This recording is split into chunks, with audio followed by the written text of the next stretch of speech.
But let's talk about UFC 311 because that is pertinent to what's been going on. Apparently, there are talks that UFC 311 might be moved.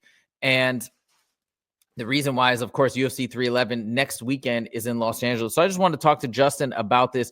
I've heard theories on both sides saying that it might be sticking around. Ariel Helwani mentioned today that UFC has not come out and made any public comments, but there have been apparently like discussions behind the scenes of whether or not to move the event, probably not cancel it. And then he also did make a point that what's the main stadium it's the T-Mobile Center in Vegas, right? T-Mobile or Allegiant. Yeah, so T-Mobile, I believe he said, it does not have an event booked for this Saturday. So there could be a chance that they may move. I doubt they would cancel this event, something this magnitude with this many big fights on it. I doubt they would cancel, but maybe they would move it, or maybe they'll move it to Anaheim. But I wanted to throw out some thoughts, and Justin, wanted to hear your thoughts as well. Maybe if you've ever seen something like this before. I don't know, because I could see it going one of two ways. Number one, being in LA. Now, granted, it's in an area south of me, and that's going to be away from any of the fires and probably in the safe zone.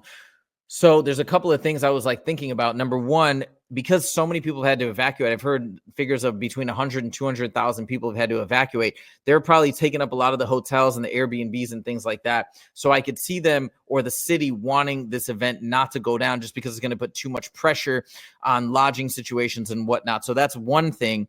But then I could see on the other side, this is a chance for the city to make money, right? We need money right now, probably for rebuilding and to pay all of the forces that are coming in, the National Guard. So I could also see them wanting to keep the event or maybe moving the event to Anaheim. So perhaps we could still get the benefit of the financial resources, maybe to keep help fighting the fight. Justin, what do you think, or what have you heard about UFC 311?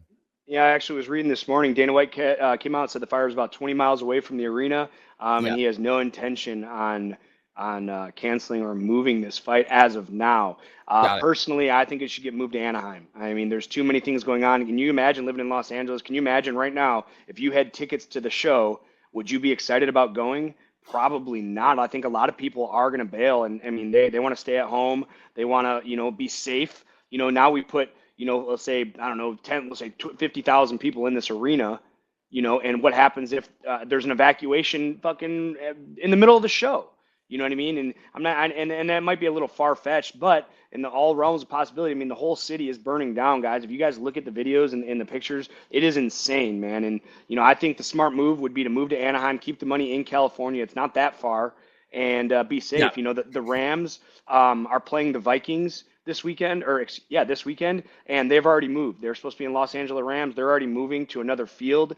I mean, I think it's just putting people even close, even 20 miles away, which, it sounds like, oh, it's 20 miles. It's like, it's really not that far, man. That's less than a marathon away. And these people, could be panicked. And, what if they have to evacuate? I think it just would be a big clusterfuck. I think they should just move it now to Anaheim or Las Vegas. I mean, Las Vegas, 4 hours away, not a huge move, and keep the show alive because, I mean, by keeping it in LA, and I understand that LA wants to keep the money and this and that, but I think safety is more important, and I think the event should be moved. I think Anaheim to me would make the most sense only from the perspective of all the people that have like maybe purchased travel. And at least the one good thing you can say is that if you're flying to Anaheim, you're flying into LA and you're driving 45 minutes, whatever, from LAX to Anaheim. Maybe that's an option. Ariel Helwani did not mention Anaheim as being an option. I think he feels like maybe the next option might be Vegas. Hey, if it's Vegas, it's Vegas. That could also work as well. But yeah, I think, man, probably leaning in the direction that would make the most sense. I just don't know what are all the costs and logistics and sunk costs that the UFC would have to deal with on their side. Would this be a major financial devastating blow to them if they have to do a last minute change up? I don't know. But I guess we'll see. I do seriously think, regardless of what happens, I strongly believe that this event will not be canceled. There's too many people. This card is crazy. I want to go over, actually, let's go over this card really quickly, just to give you guys a full scope. If you haven't checked out this card, and why, at least I'm so excited about it. I know you're pretty excited about it too, Justin, here. Just look at this card. It's absolutely insane. Hold on one second. Okay, so if we look at the main card, of course, we have Islam Makhachev and Arman Tsarukyan. That's going to be such a good fight. A lot of people are predicting Islam, but that's going to be a very close fight. We got Merab versus Umar, also amazing. A little bit of drama and heat rolled into that one, plus a very interesting stylistic matchup. This fight is crazy. This could be a main event. Yuri Prohaska versus Jamal Hill. Now, if you guys saw the video I made about Yuri Prohaska, he did this incredible interview with the Michael Bisping podcast. And dude, Justin, did you see the video I made by chance? I don't know if you watched it. Which one? About Yuri Prohaska.